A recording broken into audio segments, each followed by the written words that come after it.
So welcome back to the brave of you who are here right after lunch. Good for you, and thanks for coming. So if you take a plane from here and kind of just head generally southwest, you'll get to this huge landmass called Latin America. A lot goes on there, a lot more than just dancing and rum. Although that does happen, believe me, for sure. It's called an emerging market, but really it's a lot more than that. It's massive and continually growing. Young population, tech savvy, educated, very entrepreneurial. A lot to take advantage of. And we are here to talk about why and how more external investors should go there. And I'm delighted to be joined by two people who can talk about it a lot better than I can. Gabriela Toribio, investment director at Rabobank, and previously of Wida Brazil, Telefonica CVC, and Bernadita Araya, who is manager of CMPC Ventures, the CVC of the largest pulp and paper company in Chile, CMPC. Yep. So thank you both for joining me. Excellent to be here again. And the first question, I suppose, to start generally, and then we can kind of dig in, is if someone from the audience were to come to either of you and say, I want to invest in LATAM, I see a startup that I think can hit it big, what do I need to know? Okay, I think first there's a lot of kind of myths around, but in general there are stable economies there, so you can make good business. You can have good business. There's kind of global corporates, operating from there. There's a lot of tax incentives to attract more capital as well. So I think it's a quite safe environment to begin with, aside from finding the right technology. Okay, but I think why Latin America as well is there's great talent, and probably is what we could probably call on the Northern Hemisphere, kind of underrepresented founders as well, but it's great talent there. Okay. That don't underestimate. I say that, first of all, Latin America is full of contrasts. On one hand, we have this huge population, 700 million people, and we speak only two languages, Spanish and Portuguese. We have a young, native digital population. You see like Instagram, WhatsApp, one of the main markets are always like Brazil, for instance. We also have resilient founders and a lot of problems to solve. Yeah. So on the other hand, we have some infrastructure gaps. Also, there is a gap in STEM, in science and engineering talents. When you compare Latin America with other emerging markets, we are way, we have less engineering and STEM and science people than other emerging markets. And you have some currency risks. We have also some bureaucracy. So it's the list of challenges is huge. But that's exactly why CVC matters for the Absolutely. Right? And you touched on something interesting there, and that is that, we'll talk about LATAM a lot, almost like as a monolith, which it obviously isn't. But in the region, as you said, you have a lot of countries that, for all their national differences, are culturally siblings, I suppose you could say. Many of them have a common language. The biggest linguistic difference is the vast chasm between Spanish and Portuguese. So really, if a startup really does make it, there's a lot of opportunity for it to spread quickly in the region before it can go internationally. What do you feel, since you both do business on either side of the ocean, are the biggest either perceptions or misconceptions people have about the region? I think I want to start with something more than what is attractive from this talent, from the talent, from the pool of people. I think misconception is that we're kind of undereducated, for example, which there's great talent down in Latin America. And I think comparing to startups, startups in Latin America are born bootstrapped. Okay, there's no such amount of government grants or these European grants you have here. Well, the U.S. not so much now, but in general, there's a lot of government grants, and Latin American startups are born bootstrapped. So this is a catch efficiency and an ability to pilot much quicker than all the other startups are made from the other side, from the Northern Hemisphere. It's an amazing, the time to market they find, because they only survive if they have this very quick and strong product market fit. I think in the Northern Hemisphere, there's so many startups that can survive for a number of years without really finding that. So that sense of speed or energy of rum or party, you do see that in terms of urgency. There's an urgency there to develop quicker these technologies. So I see that as an opportunity as well for bringing also technology from the Northern Hemisphere, from Europe, from the US, from Asia to Latin America, because you can pilot quite quickly. Right. Because we need all these technologies. We have so many needs in infrastructure, in energy. So there is a huge opportunity there. Now, how have you seen that manifest itself, that cash efficiency, when LATAM startups kind of maybe compete with other international ones? So yeah, I think we have some things to say. Like in general, you said that the Latin market is stable, but we see also, for instance, I can say more about Brazil, very is unstable economy with 15% of interest rates now. So this is like something that sometimes delays a little bit or keep international funding or international venture capitals, or so we could attract more, but because we have all those volatilities, sometimes we scare those international investors. Right. Also, I think that bringing and relating the team with the corporate venture capital, one thing that we have as an opportunity, and we need the CVCs, is that also in the market we have limited exit opportunities. So normally we have CVCs that they will buy those companies that they invest. In the last 5 years, we have only 5 IPOs from startups in our market, but we have a lot of unicorns. We have a lot of founders, and I think that the quality of founders are very good. It's outstanding. And we see, for instance, very good founders, like Brazilian ones in companies, say in the Netherlands, there is a very good founder from iFood that is now CEO of Prozos. We have a lot of Brazilians or in Latin America's founders innovating banking. Yeah. New bank, it's growing, become international. So there are a lot of opportunities, right. and those contrasts attracts, but also delays a little bit of innovation. But that's, I was saying, is exactly what we need. Exactly. Those corporate startups, funding, exit strategies, more liquidity for founders, for investors, also attract more international funding, as we don't have a lot of those incentives. So I think that CVCs play a very important role. And when I see in the past 5 years, the landscape is becoming big. Only in Brazil, we have more than 100 CVCs. Normally, we started with international CVCs like Intel, Qualcomm, and then we attract more and more local CVCs that follow the trend, because we saw a lot of value. And what we see is that also those founders, startups, they really want to receive more funding for CVCs when you compare to 5 years or 10 years ago, because now they are seeing that the corporates are potential paying customers, or also a way to validate the technology. So I will say that the ecosystem is still maturing, but a lot of things are happening. It's happening so much, absolutely. Same has happened, I think, with VC funds. This, in the past 5 to 8 years, there's a lot more VC funds coming out, globally, that invest regionally, that also help startups to move, to Europe or to the US. So it's a very active ecosystem in the past few years. And you're here representing different sectors, right? So Gabriela, you're Rabobank, fintech. With the CMPC, it's a lot of biotech and sustainability.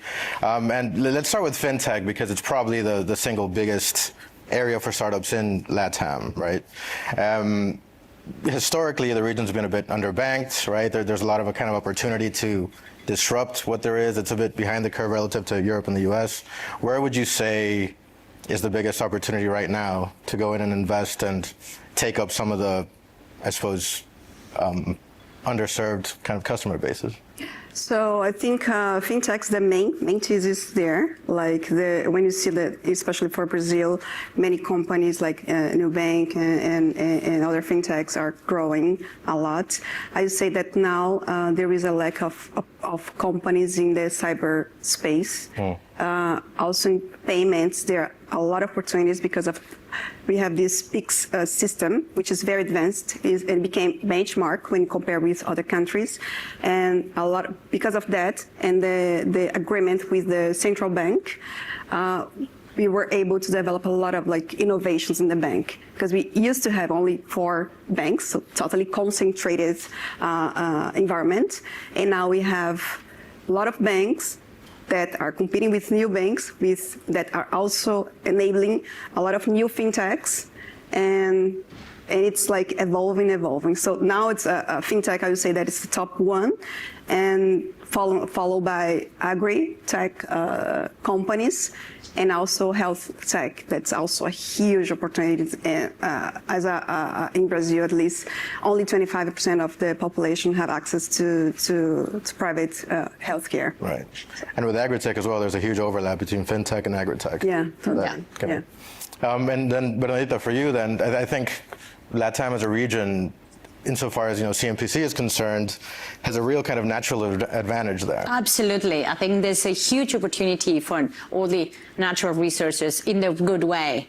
I mean, CMPC in particular is the #1 in the Dow Jones Sustainability Index in the world.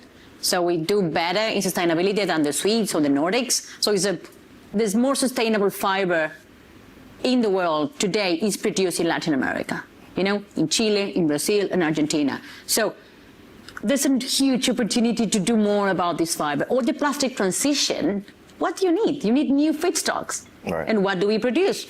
Wonder why? We produce sustainable fiber. So there's a huge opportunity to find these new technologies and new materials that can be built out of fiber, in our case. There's also the mining opportunity. The biggest reserves of lithium and copper are based, actually, not only in Latin America, but in Chile.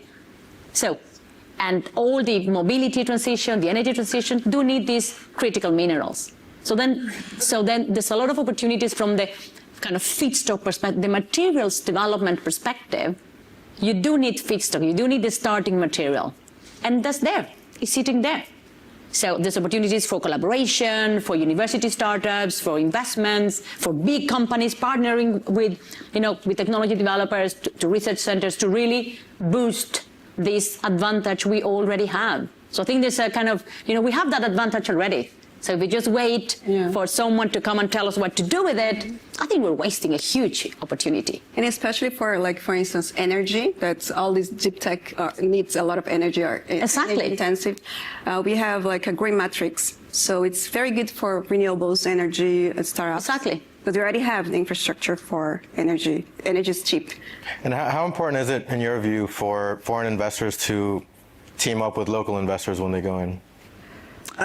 It's essential, because we really need to have the local knowledge about the environment, regulatory aspects, and also the customers. So I would say that it's very important for international investors to at least invest all together with CVCs or with local investors that really know the market. It's essential. I totally agree, but I will say that it's absolutely true the opposite way as well. We have investments in Finland, in Sweden, in Germany, in the UK, in Mexico. In all those times, we needed, a VC, co-investor or a corporate co-investor that has allowed us to really get to know better what were the rules, to feel more comfortable in understanding the space, in understanding the other co-investors, in understanding the ecosystem, what were the relevant research centers we should reach out to, etc. So I think it works both ways. Probably the difference is that in Latin America, we are used to a lot of collaboration. So it's this very open, conversations about how we can help you. That will always happen in Latin America. So that's something also to take advantage of. Absolutely. Let me open it up to you guys then. Does anyone have a question for either of the people on stage? Cal? Or? I can see him. I'm just wondering, what would you say are the unique challenges for Latin American startups that corporates could help with better than traditional VC investors? I would say deep tech, because we are more patient capital. Like CVCs are normally are evergreen, or they don't have the pressure to return. It's the majority. Yeah. I would say that climate tech and deep tech are very good opportunities for CVCs to invest, mostly. Yeah, totally agree with that. Okay. And then beyond that, then to stay on the topic of challenges, then, if you're a regular startup, maybe you've gone into your second, maybe third country, then how do you then make the next big leap onto across the ocean? And what are the biggest bottlenecks that LATAM founders tend to face before they can do that? I think what has happened, at least to some of our portfolio companies, is that when you try to do it on your own, it's a lot more difficult. So I used to be in biotech investing before from a VC. So we would do a lot of LATAM-based or LATAM related founders to help expand into the US or into Europe, and nowadays from CMPC, deep tech technologies for construction, installing themselves in Germany for Europe. And if the startups tried to do them on their own, it was much more difficult than having, just even an angel investor from these countries. They were just opening doors. They were helping with the regulatory, considerations, how to set up the company. What's the best bank to open the bank account? Sometimes even that matters.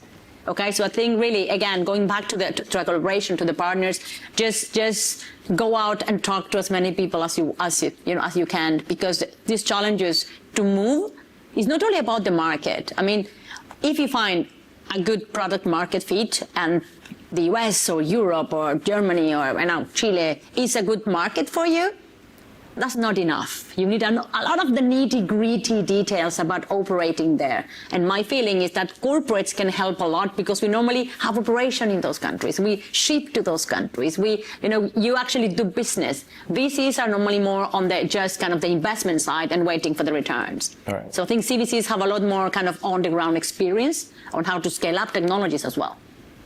And maybe then a final question. One of the main challenges historically in LATAM has been a kind of a corporate mentality that has been maybe a bit risk averse. Maybe if it ain't broke, don't fix it. We've been doing this for ages, and maybe why would we invest a minority stake in this company when we can just buy it? But that's kind of been changing more recently. How have you seen that change kind of manifest itself? I really saw this difference. And actually, we did a study together with GCV a few years ago. All right. And we had a few things. First of all, we found out that CVC's programs normally shut down after 5 years. So in the past, they are now becoming more resilient. So that's something that it's improving, because they used to shut down 5 years. Now they are prolonging. And this is specifically in LATAM, or? LATAM. Okay. Yeah. So that's growing. They double down in terms of CVCs in Brazil, at least in the past 5-6 years. Also, we see a lot of founders who we are very afraid of receiving money from corporates, because they had this mentality that the corporate will put a lot of heavy exclusivity rights. And in the end, it was not like that. Together with GCV, with VCs, with some local organizations, we were able to educate the past 5-6 years the founders, and now they really want more raise from corporates, because they start seeing a lot of value, and the term sheets actually were very pro founders. So we were able to eliminate some stigmas, and we see a lot of more CVCs, more founders wanting to receive funds in the entire region. Is that what you're tending to see in Chile as well? Yes, the same what we're tending to see in Chile, and we're also tending to see a lot more of kind of trying to rescue. There's many entrepreneurs that failed in the past that used to be seen as a failure. Okay, now are seen as the one that you to reach to, to really set up the second, their second startup. I think for a number of years, you wouldn't want an entrepreneur that failed their first startup. Right. And they will hide in the corporate world. Now those guys have so much value because they bring all the scars, from the previous, endeavors. So I think that's also that's something that is starting to grow a larger community of entrepreneurs who have failed in the past, but they can support all the other ones, and also more examples of successful, startups that are already, operating globally, Latin America, globally, in Europe and everywhere. So there's more examples of both cases, both good examples and bad examples, and that also helps support the growth of the entrepreneurship community. And we see also, just to finalize, because we're out of time, but you have now at least 50 unicorns. Yes. And those unicorns, like now the founders are establishing new companies in the ecosystem. It's really thriving, and evolving. That's good. Well, there you go. Thank you both. You're welcome.